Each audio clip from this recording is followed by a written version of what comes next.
Looking at this map of the Middle East in early 1967, the borders of Egypt, Israel, and Jordan outline a region already stretched to its absolute breaking point. But the tension snapped in a matter of hours. A rapid, overwhelming Israeli airstrike caught the Egyptian Air Force entirely off guard, destroying its fleet right on the tarmac before their pilots even had a chance to scramble. Without air cover, the static Egyptian defense lines in the Sinai Peninsula were sitting ducks. Israeli armored divisions tore through the sand, swiftly overrunning the exposed Egyptian forces. In less than a day, Egypt was completely vulnerable. Dealing with a military failure of this magnitude demanded swift, accurate choices from the top. Far from the front lines, inside the quiet, isolated rooms of Egyptian army headquarters, the reality of the situation was arriving in pieces. The man receiving those reports was Field Marshal Abdel Hakim Amer.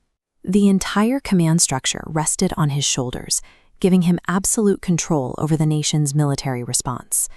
But as the reports of destruction piled up, Amer broke. Instead of passing the catastrophic news up the chain to President Gamal Abdel Nasser, he chose to bury it. He drafted a total fiction.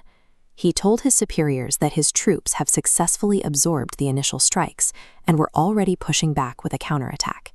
That single lie fractured the Egyptian command.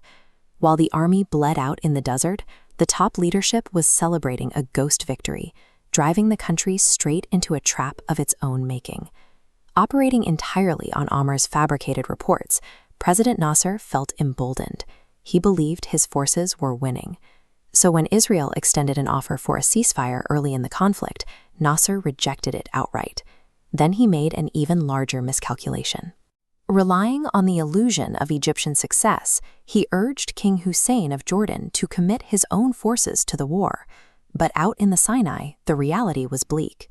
Not only were units collapsing, but many Egyptian commanders were abandoning their posts entirely and fleeing back toward home.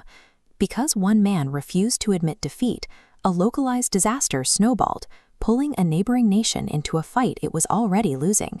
But eventually, the truth found a crack. General Mortagi bypassed the chain of command to urgently warn President Nasser that Field Marshal Amer had suffered a mental break. Nasser rushed to army headquarters to see his top commander with his own eyes. What he found was jarring. Amer was in a miserable state. His eyes were bloodshot, and he was compulsively swallowing handfuls of aspirin, utterly incapable of directing a military. His entire army was disintegrating, yet Amer was completely engrossed in arguing over exactly where to position one single artillery battery. The chain of command had disintegrated into a delusion. The Egyptian armed forces were effectively leaderless and paralyzed. There is a predictable pattern to how commanders fail when the weight of responsibility becomes impossible to bear. To escape the unbearable weight of their failures, overwhelmed commanders will shrink their world. They revert back to the simple, manageable tasks they did as junior officers. The crushing pressure and a potential drug dependence certainly explain Amer's mental collapse.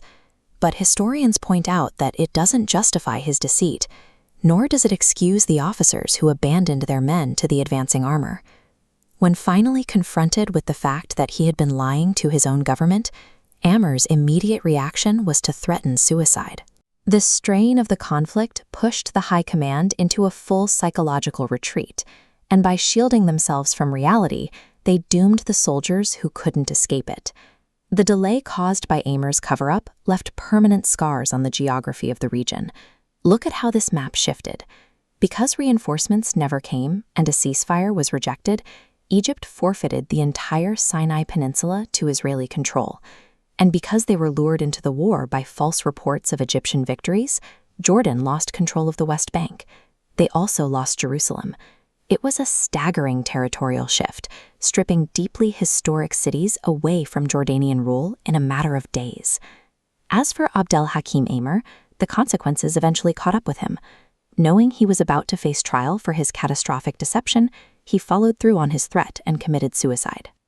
While the weapons on the battlefield did the physical work, the borders of the Middle East were ultimately redrawn by the psychological breakdown of the man at the top.